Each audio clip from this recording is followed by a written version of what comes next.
The inaugural FIM Women's Circuit Racing World Championship has at long last hit the track. After months of preparations, Cremona circuit in Italy has hosted the very first test for the new series, just 1 month away from the first race at Misano. The Yamaha R7s have been drawn, the first rubber has been laid down on track, and first impressions have been made. Here's how these historic 2 days went down. 23 of the 24 riders on the permanent entry list arrived at Cremona on Thursday morning, with France's Emily Bondi unfortunately missing this test through injury. They represent 18 different nations and ride for 20 teams, ranging from small family teams to former world champions such as Evan Rose Racing.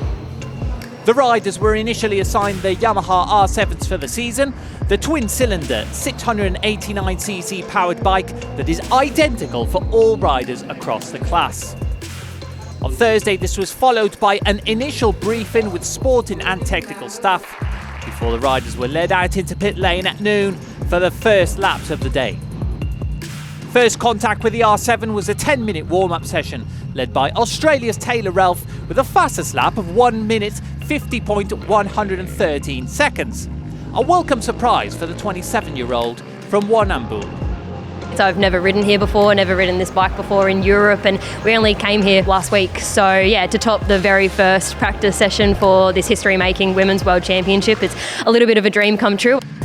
Lap times then dropped drastically in the following 20-minute free practice, with Ana Carrasco, the 2018 Supersport 300 World Champion, setting the marker for the day with a lap time of 1 minute 45.949 seconds, 4 seconds faster than in the warm-up session.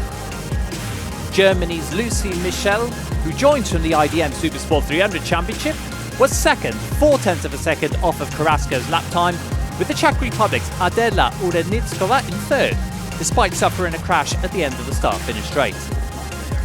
Unfortunately, the rest of the day was marred by inclement weather, with Taipei's Chunmei Liu setting the best lap time on the wet Pirelli tyres, and no further laps past 3:30 local time. Day 2 was a completely different story, with a fully dry track from dawn to dusk. Carrasco once again was the fastest rider on track, lowering her best Thursday time by over 5 seconds to a 1:41.4. A fine return to the paddock for the number 22. I know I'm fast. I know I have the experience to fight for the world title, but you never know. We have to work every race to try to achieve good results always, and then at the end of the season in Jerez we will see who is the favorite. But she found her match on Friday in Roberta Ponziani, the Italian Moto X racing rider, topping multiple sessions and only losing time with Carrasco after the 22's final flying laps.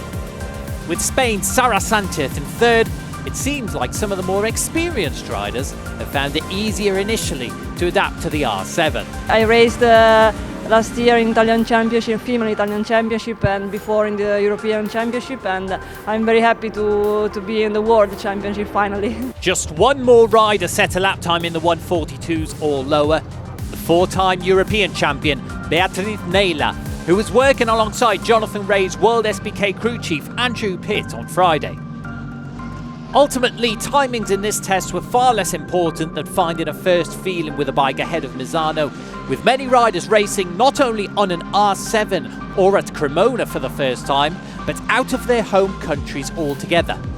The excitement that a once-in-a-lifetime opportunity brings, combined with the pressure and responsibility of representing your country for the very first time on the world stage. I was definitely a little nervous. You know, you have the imposter syndrome where you're not really sure how you're going to stack up. You know, we have a lot of confidence, but we've never ridden with any of these girls. There's still a lot that we can do and a lot to improve on, but it feels really good. I didn't have all that many role models growing up racing, so you know, if I can just convince one more person, you know, one more female to get involved in this sport from Australia, just from watching me be on the grid here in the championship, that to me is that's a world championship to me. June 15th, in 4 weeks' time, is where it all truly commences, with lights out at the Misano World Circuit, Marcus Simoncelli. A new chapter in racing history is ready to begin.